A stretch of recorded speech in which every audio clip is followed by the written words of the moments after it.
ಅರಮನೆಯ ವೈಭವವನ್ನೇ ಮರೆತು ಲೋಕದ ಒಡೆಯನಾದ ಶ್ರೀಕೃಷ್ಣ ಒಬ್ಬ ಸಾಮಾನ್ಯ ಬಡವನ ಮುಂದೆ ಮಂಡಿಯೂರಿ ಕಣ್ಣೀರಿಟ್ಟಿದ್ದು ಯಾಕೆ? ಯಾರು ಈ ಕುಚೇಲ? ದ್ವಾರಕಾಧೀಶನೇ ಓಡಿಬಂದು ಅಪ್ಪಿಕೊಳ್ಳುವಂತಹ ಸಂಬಂಧ ಇವರಿಬ್ಬರ ನಡುವೆ ಏನಿತ್ತು? ಕೃಷ್ಣ ಯಾಕೆ ಕುಚೇಲನ ಪಾದಗಳನ್ನ ತನ್ನ ಕಣ್ಣೀರಿನಿಂದಲೇ ತೊಳೆದ? ಕೇವಲ ಒಂದು ಹಿಡಿ ಅವಲಕ್ಕಿಗೆ ಕೃಷ್ಣ ಇಡೀ ಬ್ರಹ್ಮಾಂಡದ ಐಶ್ವರ್ಯವನ್ನೇ ನೀಡಲು ಕಾರಣ ಏನು? ಈ ಎಲ್ಲ ಪ್ರಶ್ನೆಗಳಿಗೆ ಉತ್ತರವನ್ನ ಇವತ್ತಿನ ಈ ವಿಡಿಯೋ ಮೂಲಕ ತಿಳಿದುಕೊಳ್ಳೋಣ. ಸೊ ವಿಡಿಯೋ ತುಂಬ ಇಂಟ್ರೆಸ್ಟಿಂಗ್ ಆಗಿರುತ್ತೆ, ಎಲ್ಲೂ ಮಿಸ್ ಮಾಡದೆ ಕೊನೆ ತನಕ ನೋಡಿ.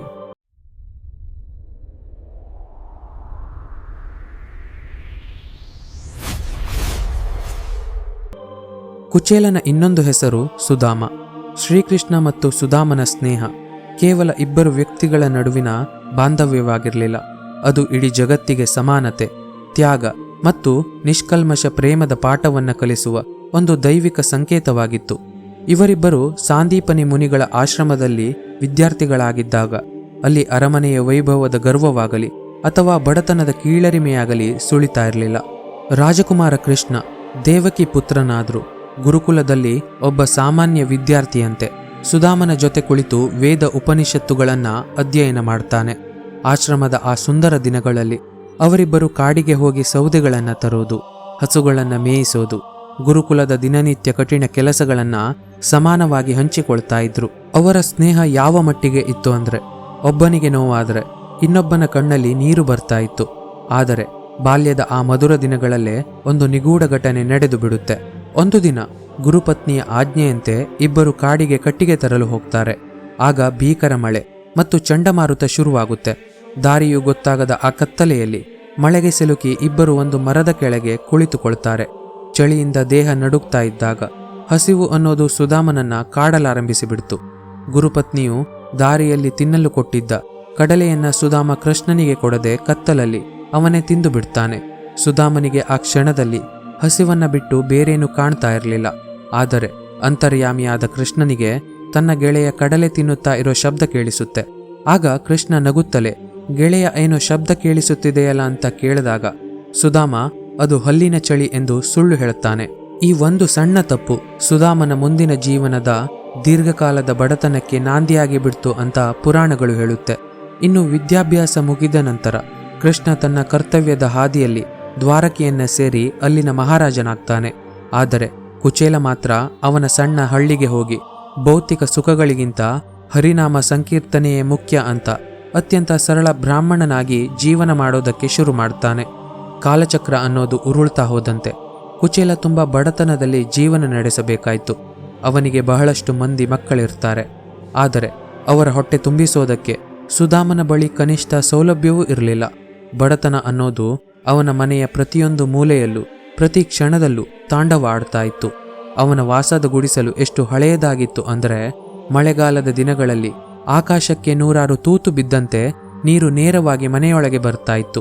ಸುಡುವ ಬೇಸಿಗೆಯಲ್ಲಿ ನೆರಳು ಇಲ್ಲದೆ ಇರೋ ಹಾಗೆ, ಚಳಿಗಾಲದಲ್ಲಿ ಗಾಳಿಯನ್ನ ತಡೆಯುವ ಶಕ್ತಿ ಇಲ್ಲದೆ ಇರೋ ಹಾಗೆ ಆ ಗುಡಿಸಲು ಯಾವಾಗ ಉರುಳಿ ಬೀಳುತ್ತೋ ಅನ್ನೋ ಭಯ ಸುಧಾಮನನ್ನ ಕಾಡ್ತಾ ಇತ್ತು. ಇನ್ನು ಆ ಗುಡಿಸಲಲ್ಲಿ ಸಂಪತ್ತು ಅನ್ನೋ ವಸ್ತು ಯಾವುದಾದರೂ ಇತ್ತು ಅಂದ್ರೆ ಅದು ಕೇವಲ ಸುಧಾಮನ ಮನಸ್ಸಿನಲ್ಲಿ ಸದಾ ಗುನುಗುತ್ತಿದ್ದ ಕೃಷ್ಣನ ನಾಮಸ್ಮರಣೆ ಮಾತ್ರ. ಇನ್ನು ಸುಧಾಮನ ಪತ್ನಿ ಸುಶೀಲೆ ಹೆಸರಿಗೆ ತಕ್ಕಂತೆ ಸದ್ಗುಣಗಳ ಗಣಿಯಾಗಿದ್ಲು. ಅವಳು ಸುಧಾಮನ ಭಕ್ತಿಯನ್ನ ಮತ್ತು ಜ್ಞಾನವನ್ನ ಮನಸ್ಸಿನಿಂದ ಗೌರವಿಸ್ತಾ ಇದ್ಲು. ಆದರೆ ತನ್ನ ಪುಟ್ಟ ಮಕ್ಕಳು ಹಸಿವಿನಿಂದ ಕಂಗಾಲಾಗಿ ಮಲಗೋದನ್ನ ನೋಡಿ ತಾಯಿಯಾಗಿ ಅವಳ ಕರುಳು ಹರಿದು ಹೋಗ್ತಾ ಇತ್ತು. ಮಕ್ಕಳು ಹಸಿವಿನಿಂದ ಅಮ್ಮ ಹೊಟ್ಟೆ ಹಸಿತಾ ಇದೆ, ಇವತ್ತಾದರೂ ನಮಗೆ ತಿನ್ನಲು ಏನಾದರೂ ಸಿಗುತ್ತಾ ಅಂತ ಕೇಳ್ತಾ ಇದ್ದಾಗ ಸುಶೀಲೆ ಬಳಿ ಉತ್ತರವಿಲ್ಲದೆ ಕಣ್ಣೀರು ಸುರಿಸ್ತಾ ಇದ್ಲು. ಅವಳು ಮಕ್ಕಳಿಗೆ ನೀರನ್ನ ಕುಡಿಸಿ ಕತೆಗಳನ್ನ ಹೇಳಿ ಮಲಗಿಸ್ತಾ ಇದ್ಲು. ಸುಧಾಮ ಮಾತ್ರ ತನಗಾದ ಈ ಕಷ್ಟವನ್ನ ತನ್ನ ಪೂರ್ವಜನ್ಮದ ಕರ್ಮ ಮತ್ತು ಭಗವಂತನ ಪ್ರಸಾದ ಎಂದು ಅಂದುಕೊಂಡಿರ್ತಾನೆ. ಅದನ್ನ ಬಿಟ್ಟು ಯಾರ ಮುಂದೇನು ದಾನಕ್ಕಾಗಿ ಕೈ ಚಾಚೋದಕ್ಕೆ ಹೋಗೋದಿಲ್ಲ. ಅವನ ಹರಿದ ಬಟ್ಟೆಗಳು, ಮೂಳೆಗಳು ಎಣಿಸೋ ರೀತಿ ಇದ್ದ ದೇಹ ಮತ್ತು ಹಳಸಲು ಬಟ್ಟೆ ಅವನ ಕಡುಬಡತನದ ಮೂಕ ಸಾಕ್ಷಿಯಾಗಿದ್ವು. ಒಂದು ದಿನ ರಾತ್ರಿ ಮಕ್ಕಳ ಹಸಿವನ್ನ ನೋಡೋಕೆ ಆಗದೆ ಸುಶೀಲೆ ಸುಧಾಮನ ಬಳಿ ಬಂದು, ಸ್ವಾಮಿ, ನೀವು ಸದಾ ನಿಮ್ಮ ಗೆಳೆಯ ಕೃಷ್ಣನ ವೀರಗಾಥೆಗಳನ್ನ ಹೇಳ್ತೀರಿ. ಅವನು ದ್ವಾರಕಾಧೀಶ, ದೀನರ ಬಂಧು, ಈ ಜಗತ್ತನ್ನೇ ಕಾಯುವ ಕರುಣಾಮಯಿ ಎಂದು ಹೊಗಳ್ತಾ ಇರ್ತೀರಿ. ನಾವು ಇಷ್ಟು ಕಷ್ಟದಲ್ಲಿದ್ರು, ನಮ್ಮ ಮಕ್ಕಳು ಹಸಿವಿನಿಂದ ಪ್ರಾಣ ಕಳೆದುಕೊಳ್ಳುವ ಸ್ಥಿತಿಯಲ್ಲಿದ್ರು, ನೀವು ಅವನನ್ನ ಒಮ್ಮೆ ಭೇಟಿ ಮಾಡಬಹುದಲ್ವಾ? ಕೃಷ್ಣ ಎಲ್ಲವನ್ನೂ ಬಲ್ಲವನು. ನಿಮ್ಮನ್ನು ಕಂಡರೆ ಅವನು ಖಂಡಿತವಾಗಿಯೂ ಸಂತೋಷ ಪಡ್ತಾನೆ. ಅವನು ಇಡೀ ಜಗತ್ತಿನ ಕಷ್ಟಗಳನ್ನ ನೀಗಿಸುವವನು. ನಿಮ್ಮಂಥ ಪರಮ ಭಕ್ತನಿಗೆ ಮತ್ತು ಬಾಲ್ಯದ ಗೆಳೆಯನಿಗೆ ಸಹಾಯ ಮಾಡೋದಿಲ್ವಾ ಅಂತ ಕೇಳ್ತಾಳೆ. ಸುಧಾಮನಿಗೆ ಆರಂಭದಲ್ಲಿ ಅತಿಯಾದ ಹಿಂಜರಿಕೆ. ಯಾಕೆ ಅಂದ್ರೆ ನಾವು ಒಬ್ಬ ಗೆಳೆಯನ ಬಳಿ ಸಹಾಯ ಕೇಳಲು ಹೋದ್ರೆ ಆ ಸ್ನೇಹದ ಪವಿತ್ರತೆಗೆ ಧಕ್ಕೆ ಬರಬಹುದು. ಸ್ನೇಹವು ನಿಸ್ವಾರ್ಥವಾಗಿರಬೇಕು ಎಂದು ಅವನು ಯೋಚಿಸ್ತಾನೆ. ಆದರೆ ಸುಶೀಲೆ ಮಾತುಗಳು ಮತ್ತು ಮಕ್ಕಳ ಸೊರಗಿದ ಮುಖಗಳು ಅವನನ್ನ ಚಿಂತೆಗೆ ನೂಕಿಬಿಡ್ತು. ಗೆಳೆಯನನ್ನ ನೋಡುವ ಹಂಬಲವೂ ಒಂದು ಕಡೆ ಇತ್ತು. ಕೊನೆಗೆ ಮನಸ್ಸನ್ನ ಗಟ್ಟಿ ಮಾಡಿಕೊಂಡು ದ್ವಾರಕೆಗೆ ಹೋಗಲು ಒಪ್ಪಿಕೊಳ್ತಾನೆ. ಗೆಳೆಯನನ್ನ ಭೇಟಿ ಮಾಡಲು ಹೋಗ್ತೇನೆ ಸುಶೀಲೆ. ಆದರೆ ಬರಿಗೈಯಲ್ಲಿ ಗೆಳೆಯನ ಮನೆಗೆ ಹೋಗೋದು ಶಾಸ್ತ್ರಕ್ಕೆ ವಿರುದ್ಧ. ಕೃಷ್ಣನಿಗೆ ಏನಾದರೂ ಪ್ರಿಯವಾದ ಉಡುಗೊರೆ ತೆಗೆದುಕೊಂಡು ಹೋಗಬೇಕಲ್ವಾ? ದ್ವಾರಕೆಯ ರಾಜನಿಗೆ ಕೊಡಲು ನನ್ನ ಬಳಿ ಏನಿದೆ ಅಂತ ಸುಶೀಲೆ ಹತ್ರ ಕೇಳ್ತಾನೆ. ಆಗ ಸುಶೀಲೆ ಮನೆಯಲ್ಲಿ ಇಡೀ ದಿನವೂ ಹುಡುಕಿದ್ರೂ ಒಂದು ಹಿಡಿ ಧಾನ್ಯವೂ ಸಿಗೋದಿಲ್ಲ. ಅವಳು ಅಕ್ಕಪಕ್ಕದ 4 ಮನೆಗಳಿಗೆ ಹೋಗಿ ಕಷ್ಟಪಟ್ಟು 4 ಹಿಡಿ ಅವಲಕ್ಕಿಯನ್ನ ತರುತ್ತಾಳೆ. ಆ ಅವಲಕ್ಕಿಯನ್ನ ಸುಧಾಮನ ಹಳೆಯದಾದ 100 ರಂಧ್ರಗಳಿದ್ದ ಹರಿದ ಬಟ್ಟೆಯಲ್ಲಿ ಹಾಕಿ ಒಂದು ಗಂಟನ್ನ ಕಟ್ಟುತ್ತಾಳೆ. ಸುಧಾಮ ಆ ಪುಟ್ಟ ಅವಲಕ್ಕಿಯ ಗಂಟನ್ನ ತನ್ನ ಪ್ರಾಣಕ್ಕಿಂತ ಹೆಚ್ಚಾಗಿ ಎದೆಗೆ ಅಪ್ಪಿಕೊಂಡು ದ್ವಾರಕೆಗೆ ಹೋಗಲು ಸಿದ್ಧನಾಗ್ತಾನೆ. ಬರಿಗಾಲಲ್ಲಿ ಮೈಲುಗಟ್ಟಲೆ ನಡೆದ ಅವನ ಪಾದಗಳು ಕಲ್ಲು ಮುಳ್ಳುಗಳಿಂದ ಚುಚ್ಚಿಕೊಂಡು ರಕ್ತಸಿಕ್ತವಾಗಿತ್ತು. ದಾರಿಯುದ್ದಕ್ಕೂ ಕೃಷ್ಣ ಎಂಬ ನಾಮಸ್ಮರಣೆ ಮಾತ್ರ ಅವನನ್ನ ನಡೆಯುವಂತೆ ಮಾಡ್ತಾ ಇತ್ತು. ದ್ವಾರಕೆಯನ್ನ ತಲುಪುವಾಗ ಅವನಿಗೆ ಒಂದು ದೊಡ್ಡ ಆತಂಕ ಕಾದಿತ್ತು. ಅದು ಏನು ಅಂದ್ರೆ, ನನ್ನಂತಹ ಈ ಬಡ ಬ್ರಾಹ್ಮಣನನ್ನ ಆ ಮಯೂರ ಮುಕುಟಧಾರಿ ಕೃಷ್ಣನು ಗುರುತಿಸ್ತಾನ? ಇಷ್ಟು ವರ್ಷಗಳ ನಂತರ ಅವನು ನನ್ನನ್ನ ಹತ್ತಿರಕ್ಕೆ ಸೇರಿಸಿಕೊಳ್ತಾನ ಅನ್ನೋ ಅನುಮಾನದಲ್ಲೇ ಅವನು ದ್ವಾರಕೆಯ ಬೃಹತ್ ಚಿನ್ನದ ದ್ವಾರದ ಮುಂದೆ ಬಂದು ನಿಲ್ತಾನೆ. ದ್ವಾರಪಾಲಕರು ಅವನ ಹರಿದ ಬಟ್ಟೆಯನ್ನ ಮತ್ತು ಅವನ ದೇಹವನ್ನ ನೋಡಿ ಹಾಸ್ಯ ಮಾಡ್ತಾ ಅವನನ್ನ ತಡೆದು ಬಿಡ್ತಾರೆ. ಆದರೆ ಸುಧಾಮ, ನಾನು ನಿಮ್ಮ ಪ್ರಭುವಿನ ಬಾಲ್ಯದ ಗೆಳೆಯ ಅಂತ ಹೇಳಿದಾಗ ಅವನ ಮುಖದಲ್ಲಿದ್ದ ನಿಸ್ವಾರ್ಥ ಭಕ್ತಿಯ ತೇಜಸ್ಸನ್ನ ಕಂಡು ದ್ವಾರಪಾಲಕರು ಕೃಷ್ಣನಿಗೆ ವಿಷಯವನ್ನ ಮುಟ್ಟಿಸ್ತಾರೆ. ಆ ಸಮಯದಲ್ಲಿ ಸುಧಾಮನಿಗೆ ತನ್ನನ್ನು ತಾನು ನೋಡಿಕೊಳ್ಳಲು ಸಂಕೋಚವಾಗ್ತಾ ಇತ್ತು. ಯಾಕೆ ಅಂದರೆ ಅರಮನೆಯ ವೈಭವ, ರಕ್ಷಕರ ಗಾಂಭೀರ್ಯದ ಮುಂದೆ ತನ್ನ ಹರಿದ ಬಟ್ಟೆ ಮತ್ತು ಬಡತನ ಅತಿ ಸಣ್ಣದಾಗಿ ಕಾಣ್ತಾ ಇತ್ತು.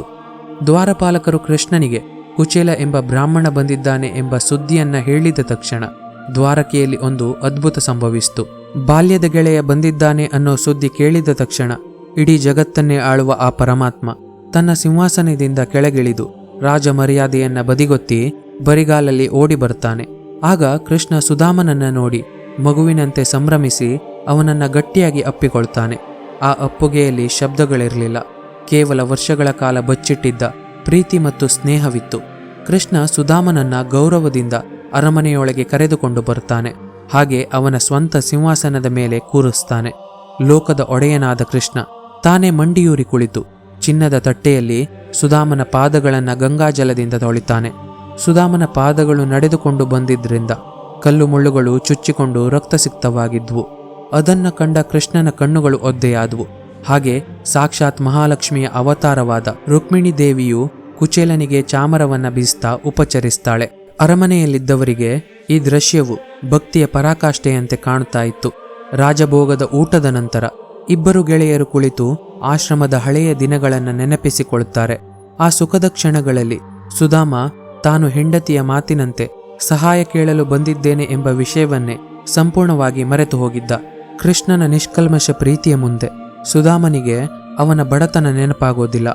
ಕೃಷ್ಣ ಸುಧಾಮನ ಬಳಿ ಇದ್ದ ಹರಿದ ಬಟ್ಟೆಯ ಗಂಟನ್ನ ನೋಡಿ, ಗೆಳೆಯ ಅತ್ತಿಗೆ ನನಗಾಗಿ ಏನು ಉಡುಗೊರೆ ಕಳುಹಿಸಿದ್ದಾರೆ ತೋರಿಸು ಅಂತ ಕೇಳ್ತಾನೆ. ಆಗ ಸುಧಾಮನಿಗೆ ಸಂಕೋಚವಾಗುತ್ತೆ.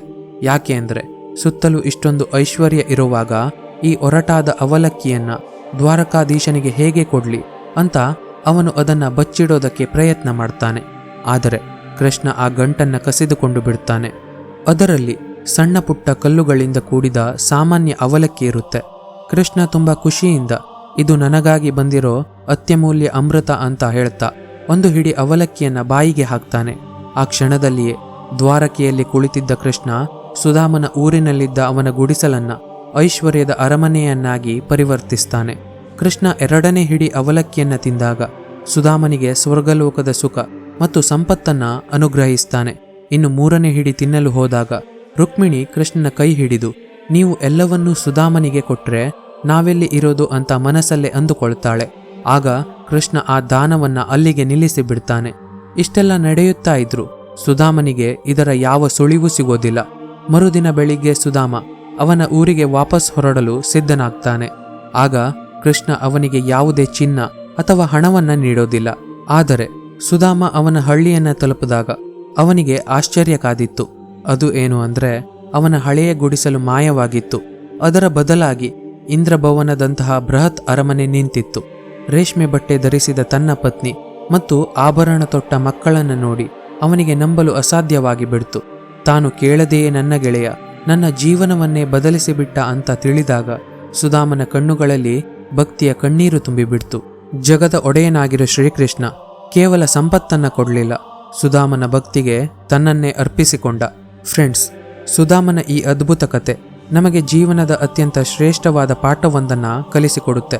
ಅದು ಏನು ಅಂದ್ರೆ ಭಗವಂತನಿಗೆ ಅಥವಾ ನಮ್ಮ ಪ್ರೀತಿ ಪಾತ್ರರಿಗೆ ನಾವು ನೀಡುವ ಉಡುಗೊರೆ ಎಷ್ಟು ಬೆಲೆ ಬಾಳುವಂಥದ್ದು ಅಥವಾ ಎಷ್ಟು ದೊಡ್ಡದಾಗಿದೆ ಅನ್ನೋದು ಮುಖ್ಯವಾಗೋದಿಲ್ಲ. ಆ ಉಡುಗೊರೆಯ ಹಿಂದೆ ಅಡಗಿರುವ ನಮ್ಮ ನಿಸ್ವಾರ್ಥ ಭಾವನೆ ಮತ್ತು ಅಪ್ಪಟ ಭಕ್ತಿ ಎಂಥದ್ದು ಅನ್ನೋದು ಅತ್ಯಂತ ಮುಖ್ಯವಾಗುತ್ತೆ. ಸುಧಾಮ ಕೊಟ್ಟ ಆ ಒಂದು ಹಿಡಿ ಒಣ ಅವಲಕ್ಕಿ ಕೇವಲ ಆಹಾರವಾಗಿರಲಿಲ್ಲ, ಅದು ಅವನ ವರ್ಷಗಳ ಕಾಲದ ನಿಸ್ವಾರ್ಥ ಪ್ರೇಮದ ಸಂಕೇತವಾಗಿತ್ತು. ಇವತ್ತಿನ ಮಾಡರ್ನ್ ಜಗತ್ತಿನಲ್ಲಿ ನಾವು ಸ್ನೇಹವನ್ನ ಹಣ, ಅಧಿಕಾರ ಮತ್ತು ಅಂತಸ್ತಿನ ತಕ್ಕಡಿಯಲ್ಲಿ ಅಳೆಯಲು ಪ್ರಯತ್ನಿಸ್ತಾ ಇದ್ದೇವೆ. ಆದರೆ ಶ್ರೀಕೃಷ್ಣ ಮತ್ತು ಸುಧಾಮನ ಸ್ನೇಹ ನಮಗೆ ಕಲಿಸೋದು ಏನು ಅಂದ್ರೆ ನಿಜವಾದ ಬಾಂಧವ್ಯಕ್ಕೆ ಐಶ್ವರ್ಯದ ಹಂಗೂ ಇರೋದಿಲ್ಲ. ಅಲ್ಲಿ ಕೇವಲ ಹೃದಯದ ಶುದ್ಧ ಮಿಡಿತವಿದ್ದರೆ ಸಾಕು. ಆಗ ದೇವರಿಗೆ ನಾವು ನಮ್ಮ ಕಷ್ಟಗಳನ್ನ ಪದಗಳ ರೂಪದಲ್ಲಿ ವಿವರಿಸುವ ಅಗತ್ಯವೇ ಇರೋದಿಲ್ಲ. ಯಾಕೆ ಅಂದ್ರೆ ನಮ್ಮ ಮೌನದ ನೋವು ಕೂಡ ಅವನಿಗೆ ಸ್ಪಷ್ಟವಾಗಿ ಕೇಳಿಸುತ್ತೆ. ನಾವು ಆಸೆ ಇಲ್ಲದೆ ನಮ್ಮ ಕರ್ತವ್ಯ ಮತ್ತು ಭಕ್ತಿಯನ್ನ ಮುಂದುವರಿಸಿದ್ರೆ ಸುಧಾಮನಿಗೆ ಆದಂತೆ ಭಗವಂತ ನಮಗೆ ಏನು ಬೇಕೋ ಅದನ್ನ ನಾವು ಕೇಳದೆಯೇ ಕೊಡ್ತಾನೆ. ಫ್ರೆಂಡ್ಸ್, ಇದು ಇವತ್ತಿನ ವಿಡಿಯೋ. ಈ ವಿಡಿಯೋ ಇಷ್ಟ ಆಗಿದ್ರೆ ಖಂಡಿತ ಲೈಕ್ ಮಾಡಿ. ಹಾಗೆ ಇದೇ ಥರ ಇನ್ನು ಹೆಚ್ಚಿನ ವಿಡಿಯೋಗಳಿಗಾಗಿ ನಮ್ಮ ಯೂಟ್ಯೂಬ್ ಚಾನಲನ್ನು ಸಬ್ಸ್ಕ್ರೈಬ್ ಮಾಡ್ಕೊಳ್ಳಿ. ಇನ್ನೊಂದು ಇಂಟ್ರೆಸ್ಟಿಂಗ್ ಇನ್ಫಾರ್ಮೇಟಿವ್ ವಿಡಿಯೋ ಜೊತೆ ನಿಮ್ಮನ್ನು ಮತ್ತೆ ಭೇಟಿಯಾಗ್ತೇನೆ. ಧನ್ಯವಾದ.